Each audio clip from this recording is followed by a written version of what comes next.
Hi friends, welcome to Sharon vlog. இன்றைக்கி நம்ம ஷேரன் விலாகில் அவல் வச்சு 10 நிமிஷத்தில் நல்ல சத்தான ஸ்நாக் ரெசிபி எப்படி பண்ணுறதுன்னு தான் இன்றைக்கி நம்ம பார்க்க போகிறோங்க. இந்த மாதிரி செஞ்சு கொடுத்தீங்கன்னா எல்லாருமே விரும்பி சாப்பிடுவாங்க. அந்த அளவுக்கு இது ரொம்பவே டேஸ்ட்டாக இருக்குங்க. இப்போ வீடியோக்குள்ளே போகிறதுக்கு முன்னாடி நீங்கள் இப்போ தான் நம்முடைய ஷேரன் விலாக் சேனலை ஃபஸ்ட் டைம் பார்க்குறீங்கன்னா சப்ஸ்கிரைப் பண்ணுங்கள், பக்கத்தில் இருக்க பெல் சிம்பிளை கிளிக் பண்ணுங்கள். இப்போ வாங்க எப்படி செய்கிறதுன்னு பார்க்கலாம். ஃபஸ்ட்டு இந்த ரெசிபி பண்ணுறதுக்கு ஸ்டவ்வில் ஒரு கடாய் வச்சுக்கலாங்க. அதில் 1 கப் அளவுக்கு அவல் சேர்த்துக்கலாம். நான் இன்றைக்கி கெட்டியான சிவப்பு அவல் தான் எடுத்திருக்கேன். உங்கள்கிட்ட லேஸ் அவல் இருந்தாலும் அதை எடுத்துக்கோங்க. நான் இன்றைக்கி எல்லா அளவுகளையும் 1/4 லிட்டர் அளவுடைய கப்பில் தான் அளந்து எடுத்திருக்கேன். இப்போ இதை நம்ம மீடியம் ஃப்ளேமில் வச்சு நல்லா வறுத்து எடுத்துக்கலாம்.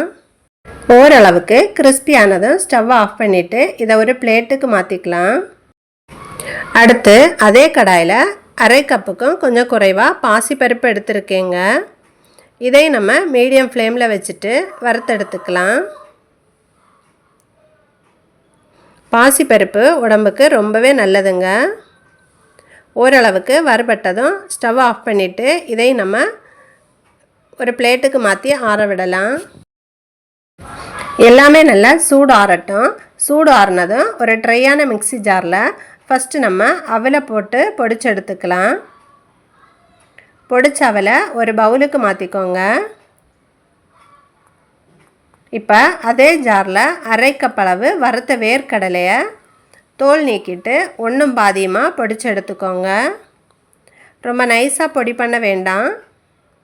பாருங்கள், இந்த அளவு பொடிச்சாலே போதும். இப்போ இதை பவுலுக்கு மாற்றிடலாம். இப்போ அதே மிக்ஸி ஜாரில் பாசிப்பருப்பை சேர்த்து நைஸாக பொடி பண்ணி எடுத்துக்கோங்க. முடிஞ்ச வரைக்கும் பொடி பண்ணி எடுங்க. ரொம்ப மாவாகணும்னு அவசியம் இல்லைங்க. முடிஞ்ச வரைக்கும் பொடி பண்ணி எடுத்துக்கோங்க. இது தனியாக அப்படியே இருக்கட்டும். அடுத்து கடாயில் 1 கப் அளவுக்கு துருவின வெல்லம் சேர்த்துக்கலாம். கூடவே 3/4 கப்பு தண்ணி சேர்த்து வெல்லத்தை நம்ம நல்லா கரைய விடலாங்க. நமக்கு வெல்லம் கரைஞ்சி கொதி வந்தாலே போதும், பாகுபதம் எதுவுமே தேவையில்லை. நான் இன்றைக்கி வெல்லத்தில் செஞ்சுருக்கேன். நீங்கள் இதுக்கு பதிலாக நாட்டு சர்க்கரை கூட பயன்படுத்திக்கலாம், இல்லைன்னா கருப்பட்டி கூட பயன்படுத்திக்கலாங்க. அது உடம்புக்கு ரொம்பவே நல்லதுங்க. வெல்லம் நல்லா கரைஞ்சிடுச்சு பாருங்கள். இந்த அளவுக்கு கொதி வந்ததும் ஸ்டவ் ஆஃப் பண்ணிக்கலாம். ஆஃப் பண்ணிவிட்டு வெள்ளை தண்ணியை நம்ம வடிகட்டி எடுத்துக்கலாம். கொதித்த வெள்ளை தண்ணியை நான் இந்த கடாயில் வடிகட்டி ஊற்றிக்கிறேன். ஊற்றிட்டு ஸ்டவ்வை ஆன் பண்ணிவிட்டு இது லைட்டாக கொதித்ததும் இதில் 1 பிஞ்சு அளவுக்கு உப்பு சேர்த்துக்கலாம். உப்பு சேர்த்துட்டு நம்ம பொடிச்சு வச்சுருக்கிற பாசிப்பருப்பு பொடியை இதில் சேர்த்துக்கோங்க. கட்டி எதுவும் இல்லாத மாதிரி நல்லா மிக்ஸ் பண்ணி விடுங்க. ஒரு 2 நிமிஷம் வெள்ளை தண்ணியோட பாசிப்பருப்பு பொடி நல்லா வேகட்டும். ஒரு 2 நிமிஷம் ஆனதும் நம்ம பொடிச்சு வச்சுருக்கிற அவல் பொடி வேர்க்கடலை பொடியை இதில் சேர்த்து நல்லா கலந்து விடலாம். அவல் பொடி சேர்த்ததுமே வெள்ளை தண்ணியை இந்த அவல் நல்லா இழுத்துட்டு சீக்கிரமாகவே திக்காகிடுங்க. லோ ஃப்ளேமில் வச்சுட்டு நீங்கள் இதை மிக்ஸ் பண்ணி விடுங்க. இந்த அளவுக்கு திக்கானதும் இதில் 1/4 டீஸ்பூன் ஏலக்காய் பவுடர் சேர்த்துக்கோங்க. சேர்த்துட்டு நல்லா மிக்ஸ் பண்ணி விடுங்க.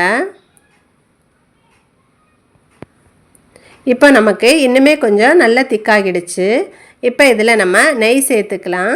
1 ஸ்பூன் அளவுக்கு நான் இன்றைக்கி நெய் சேர்த்துருக்கேன். நெய் சேர்க்க விருப்பம் இல்லாதவங்க ஸ்கிப் பண்ணிக்கலாம்.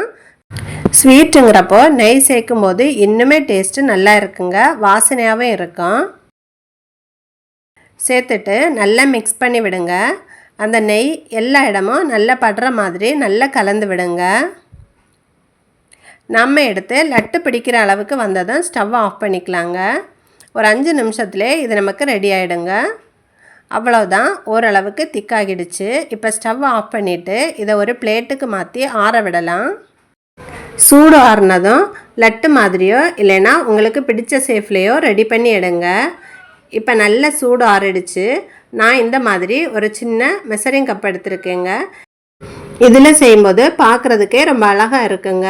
நீங்கள் லட்டு பிடிக்கிறதா இருந்தாலும் பிடிச்சிக்கலாம். இல்லைன்னா ஒரு பிளேட்டில் நெய் தடவிட்டு இதை போட்டுட்டு பர்பி மாதிரி நீங்கள் கட் பண்ணி எடுத்துக்கலாம். பார்க்குறதுக்கு அழகாக இருக்குங்க.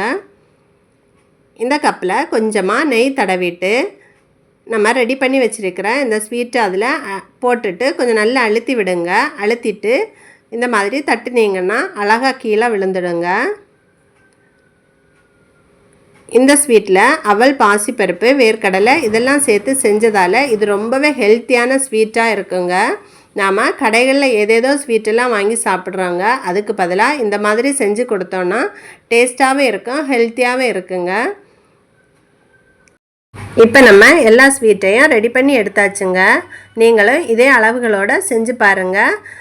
இந்த வீடியோ உங்களுக்கு பிடிச்சிருந்துச்சுன்னா இந்த வீடியோக்கு ஒரு லைக் கொடுங்க. உங்கள் ஃப்ரெண்ட்ஸுக்கு ஷேர் பண்ணுங்கள். செஞ்சு பார்த்துட்டு எப்படி இருந்துச்சுன்னு கமெண்ட் பண்ண மறக்காதீங்க. தேங்க்யூ.